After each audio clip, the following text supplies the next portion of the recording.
In this quick tutorial, I'll show you how to create an outline in Google Docs. If this video helps you out, make sure to like the video and subscribe for more quick Google Docs tips.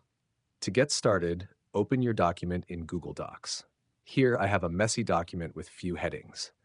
Right now, everything looks like normal text, so there's no structure or outline visible. To create an outline, the first step is to turn your headings into proper heading styles.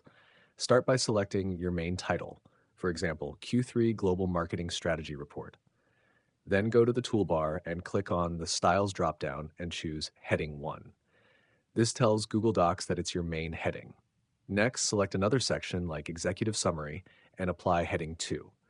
Do the same for Primary Goals for the quarter and any other section headings in your document.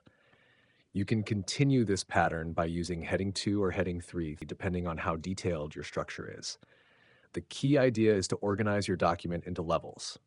As soon as you apply these heading styles, Google Docs will automatically create an outline for you.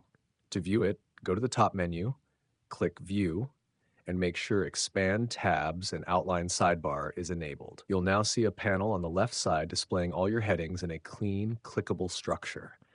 You can click on any heading in the outline to instantly jump to that section in your document, which is super useful for navigation, especially in longer documents. And that's it. You've successfully created an outline in Google Docs using heading styles. If this tutorial helped you, don't forget to like the video and subscribe for more quick and easy Google Docs guides.